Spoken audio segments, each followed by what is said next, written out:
Alright, this is going out to my peeps. Hey, what's up, tubers? So right now we're going to put together a trampoline, a 15-foot netted trampoline. We're at a very good customer of mine's house. It's in Manhasset, New York. It's like a commuting suburb of Manhattan. People in this neighborhood, it's like Wall Street types. So here's a little shot of the house from down the driveway. It's a nice big Manhasset house. Beautiful, there's like a conservatory over here and all kinds of attachments to the house and stuff.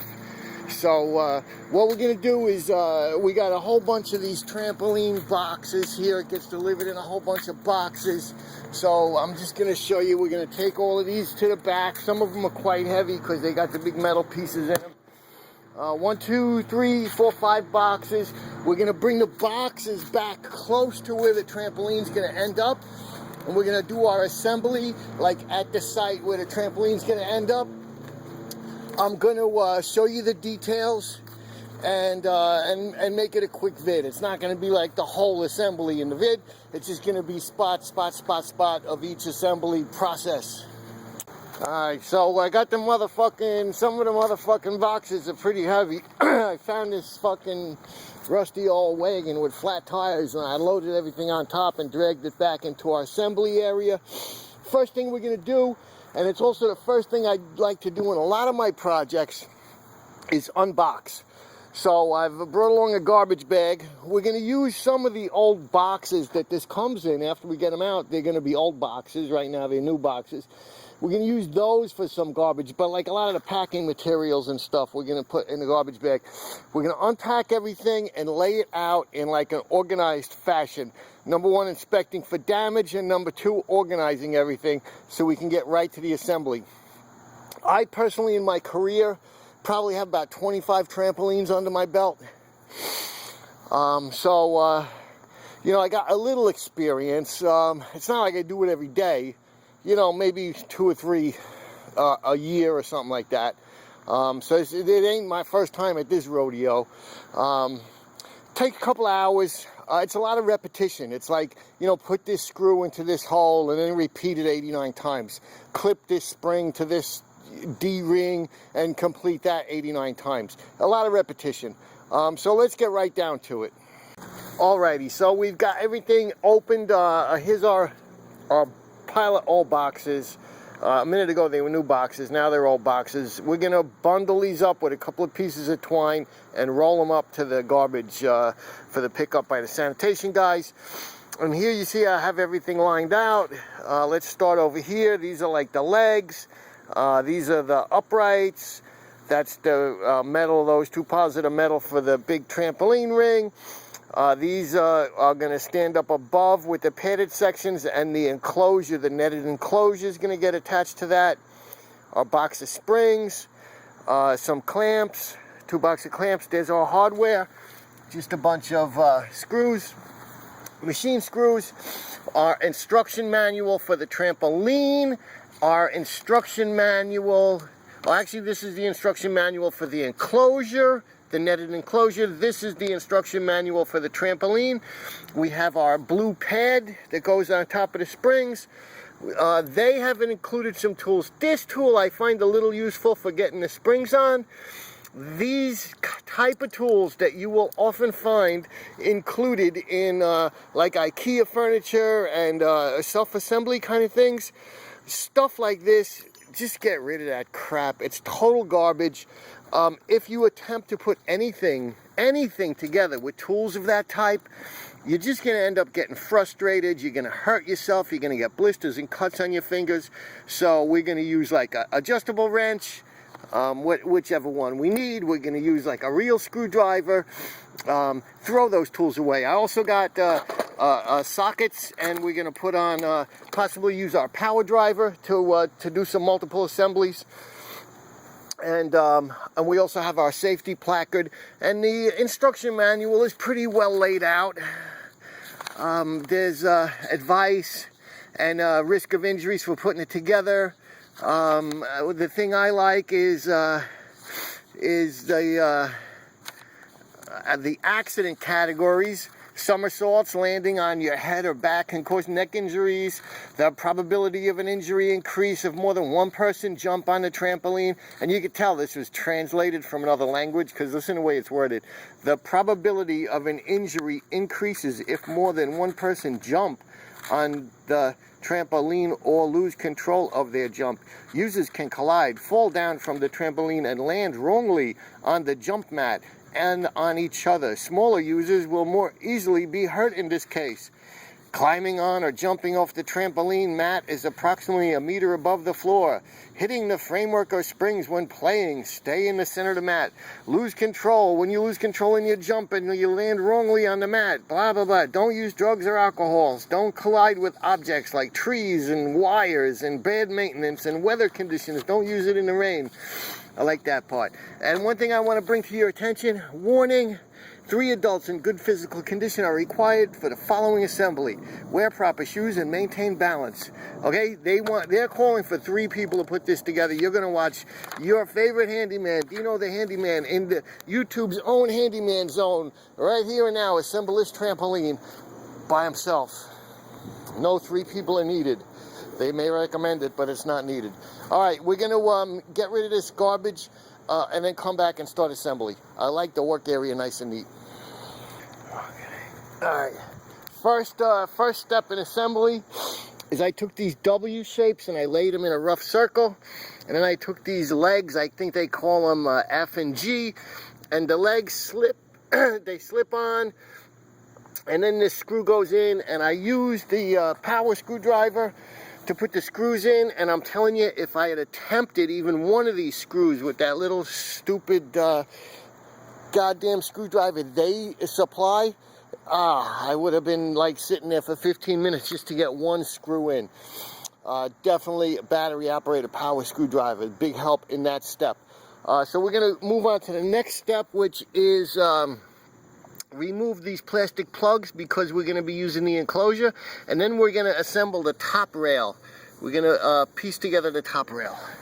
And I'm telling you, year after year you read articles about how trampolines are like the most dangerous thing that people buy for their kids, and emergency rooms see more injuries from serious injuries from trampolines than any other like quote-unquote toy. So I don't know, but a couple of years ago I put a zip line in this backyard from that big tree up to that big tree over there. It was like a 90-foot zip line, like 15 feet off the ground. The other end, I set it up so they got up on a 6-foot ladder to get on it, and they really like hit like 30 miles an hour coming down the zip line. I don't think anyone got killed with that. But all I can do as the handyman for this family is assemble this thing the best way I can, double check everything, and hope for the best. Alrighty, all right, let's move on to the next step. Alrighty, so we put the big ring together, and I had to jiggle a couple of these together and like put my foot against it, jiggle it, but not a big deal. And I used the power screwdriver again on one of these screws at like each of like the 16 whatever joining points. The next step, we're going to attach those legs to the frame rail. One thing, all of these metal pieces, they got like a coating of machine oil on them from the manufacturing process, from the big metal brakes and stuff like that. So I'm keeping a rag handy that I have sprayed some all-purpose cleaner on, because it's annoying to get that greasy residue on your fingers. All right, let's move along.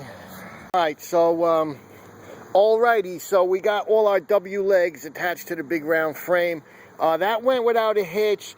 One or two of them I had to loosen. The holes didn't line up for the screws I'm putting in on this step, so I had to loosen up this bottom screw, and then with a channel lock just twist it like 1/8 of a turn just to make this screw hole line up. I had to do that on like 2 of them, and one of them I had to whack with the mallet, because I had to push it down a little to line up the screw hole. But it wasn't a big deal. This whole W leg thing took about 10 minutes. I'm short one screw. They shorted me one screw. I know I didn't lose it because you saw we did everything nice and neat and organized. But I got some metric stuff in the truck. This is metric. I got some stuff in the truck. I think it's like a 5mm by 20 thread or something like that. So we'll find something in the truck for it, and that would be this one over here. Okay, no biggie though. Now I noticed in the instructions that these upright legs are supposed to have like holes in the side, every other one, to mount those big poles that the net's gonna go, the net enclosure. And that had me worried for a second, but I skipped ahead to the instruction sheet for the trampoline manual because I noticed they gave us all of these clamps that aren't mentioned in the trampoline manual. So apparently they have changed the design from mounting the net uprights from this with screws and bolts to using those assortment of clamps over there, so I'm not worried about that. And I also found another one of these stupid tools that they give you that would just like cut your fingers to pieces with throwing that in the freaking bushes. All right, there's a lot of goddamn motherfucking mosquitoes out here because it's like 5:15 on an October day, and I got a long sleeve shirt in the truck. I'm gonna pop that on, and I'm gonna dig through my metric stuff to find something for that missing screw, and then we're gonna go to the next step. We're doing good. So the big loop, one note, putting the W legs on because I'm by myself. What I did is, let's say we call this 12 o'clock and 6 o'clock is over there. So I put the 12 o'clock leg, I put the 4 o'clock legs, and I put the 8 o'clock legs. And then I went and filled in the rest. You can't just go along and do like 1, 2, you know, in order 1, 2, 3, 4. It gets all lopsided, and this side lifts up off the ground and the legs fall out. That's still on ground. So if you're by yourself, like I did, do 12, the 4, and the 8, and then fill the others in. In regards to this missing screw, I double checked everywhere. And you can go back in the tape and look. I had those screws on a nice, neat little pile on a piece of cardboard. It's not here. It was missing. So what I propose to do is I'm going to loosen up this bottom screw. Just loosen it. And I'm going to twist this pole more that way so I have some fresh metal exposed here. I have this self-tapping number 10 or 12 machine screw. And I'm going to pre-drill like an 1/8 inch hole, and then I'm going to run this self-tapping with a washer around it. I'll show you the finished results, but it's going to be just fine, and it's probably going to be a better hold than the screws that they provided.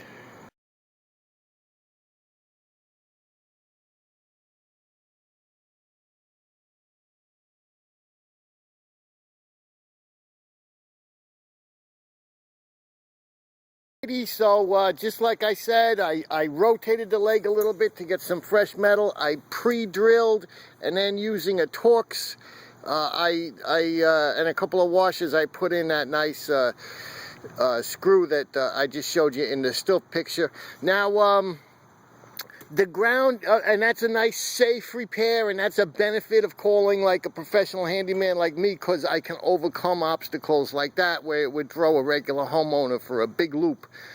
Trips to the hardware store and metric screws, and you know, where you gonna get that stuff. But anyway, I think the missing one was like a 6mm by like 1 centimeter on the threads, and that's I got metric stuff, but not that big, you know. I got like leftover metric bolts from like hanging flat screens with those kits and stuff. But metric hardware is a little hard to come by in the States, you know. All right, so the ground here is pretty flat, but it's not really level. It kind of slopes, but the trampoline, and most trampolines are going to settle in, and it's going to be just fine, because when you jump up and down, it's with gravity. It's not with the angle of the trampoline. So even if the trampoline was like 20 degrees crooked and you jump, you would still jump straight up and down. You're not going to, like, you know, jump like sideways. I mean, shit don't work that way. All right, so the next step, we're going to lay out the mat, and we're going to start hanging the mat. Things are moving along here. Fucking mosquitoes are going crazy, so I put the long sleeve shirt on. Man, they're bothering me, and I'm even itching, even where they didn't even get me. I'm itching just thinking about those fuckers. All right, my peeps. So I have gone around with the box under one arm, and I've hung all the springs off of these things. But you don't just attach the trampoline to this. You take them off and you attach the trampoline, and then the spring goes in the frame. I just have them here so I don't have to keep bending over 98 million times every time I'm reaching for a spring. I have them all like handy in the little spring holders. Now, they want you to like put a spring there, a spring here, a spring there, a spring there, and then in between each one, and in between each one, and in between each one until you fill them in. I find this way is a little easier. I just start over there and I do them until they get kind of stretched out and they get hard to do. And I do all of these with gloved hands. I'm not using the hook yet. But when they get kind of stretched out and hard to put in, then I'll jump ahead a bunch and I'll put like one spring. Now I come back over here, and now I will use the hook because I'm trying to do this one-handed, so give me a break on the camera work here. So I will, all right, so now I come here, now that I got it in the frame, let's do that shot again. So I fill them in until it gets hard to do. And then I'll jump ahead a bunch and stretch one out with the hook. And then I come back to my spot, and then I'll start using the hook. And with two hands, you know, of course, because I got to get that popped in there. Okay, so again, I'll come back here, and again, God damn it, I'm such a fucking idiot. On YouTube, and I'm dropping fucking tools. Alright, I'm using my hip here. Alright, but you get the idea. So I start using the hook when it gets tough to do. I need two hands to do this. I'll check in with you. And I'm in it. Alright, so my way works. My way, their way. Any way that you get it done. And that's the last one. Okay, so that's done. Now I'm starting to think in my head about where the entrance to the net's gonna go. The house is over here. That's the kitchen where the homeowner is gonna be looking out, supervising her kids from like 100 feet away while they're doing the dangerous trampoline. Hey, but that's, all right, so anyway. So I'm thinking that the entrance to the net is gonna be somewhere in this area. So now we're gonna go back to the instruction book, because next step, I would assume, is to start getting that net ready, because basically this part is done. Any other notes that I want to bring to your attention at this point? And I would say, not that I can think of. We're done with this hook, so we're throwing that fucking thing away. Let's see what the instructions say. Okay, attach, lay the blue frame cover. Now we're gonna put this blue frame cover that covers these sharp edges on the springs. All right, my friends, so the trampoline itself is done at this point, and we're moving on to the enclosure, the net enclosure. So we got to assemble the top pole to the bottom pole, and the top, one of the poles, both ends are like this, and the other pole, one end is crimped smaller, and it slides into the other one, so it looks like that. So I'm going to slide them all together, and then proceed to the next step.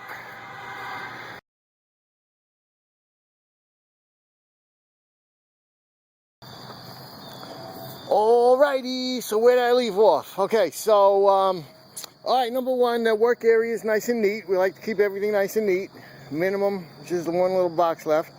Now, I've taken those poles that we assembled, and I've threaded them up through the net, through this, like, sleeve in the net. Every one of them in order. And paying attention to keep the entrance where I want it.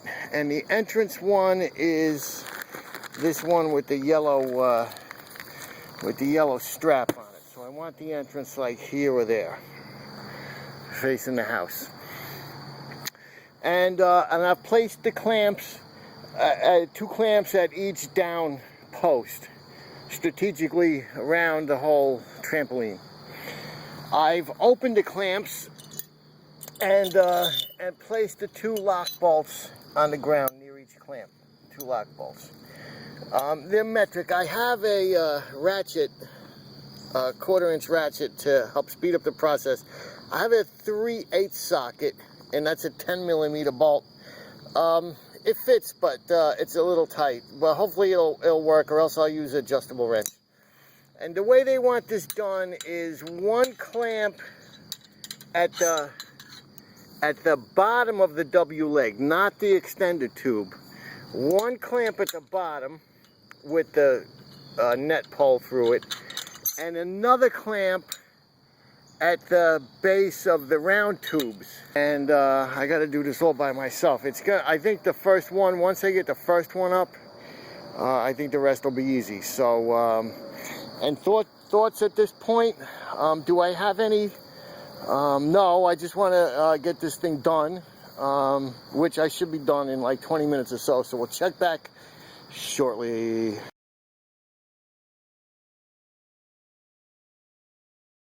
Alright, so I finished up. It was kind of getting dusk, and I wasn't really getting good camera shots, so I came back to show you guys the finished trampoline, finish off the video.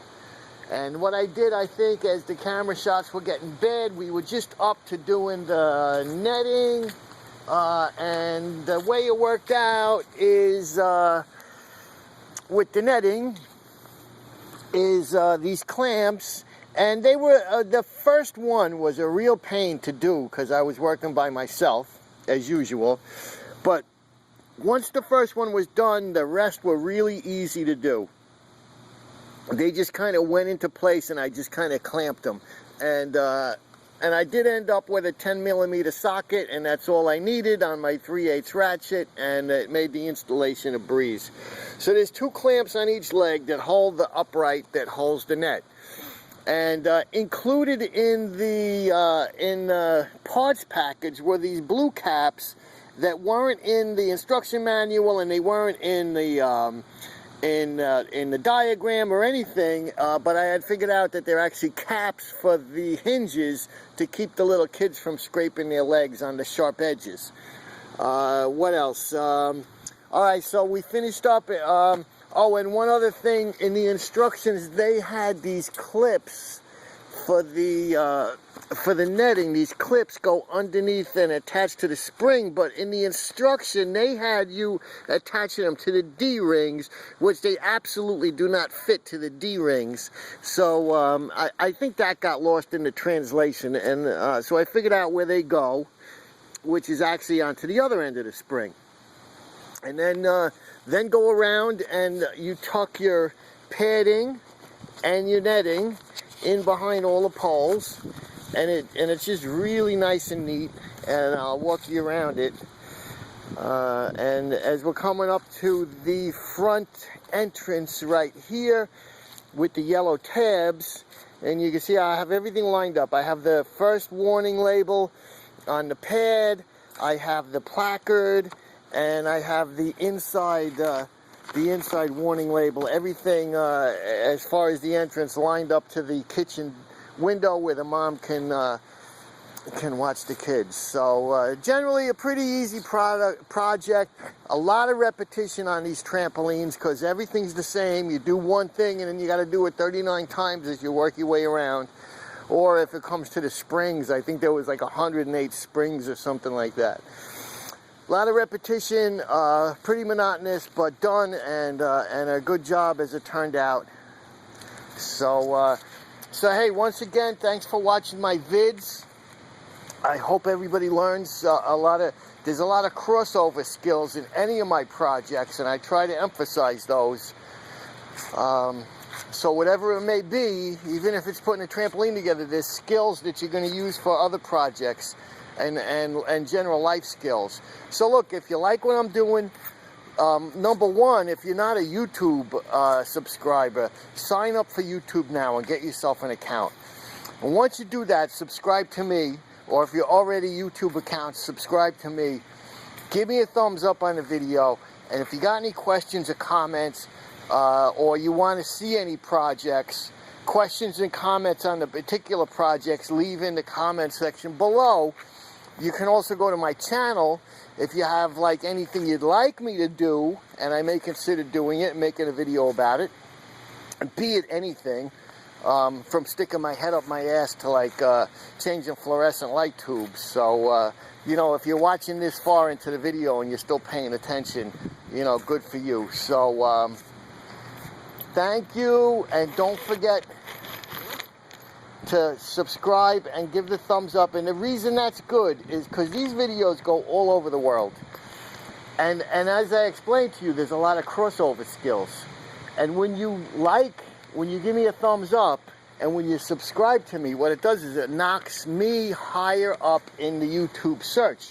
So when some other user comes along and they're looking to like put together a trampoline, if I got a lot of subs and a lot of likes on my video, it's going to come up higher in the search. It's going to be like the number 1 or number 2, and they're going to click on me, and like we're friends now because we built a trampoline together. They're going to be one of our friends. That's why you like and sub and comment if you want to my videos. All right, I hope you guys all have a great day.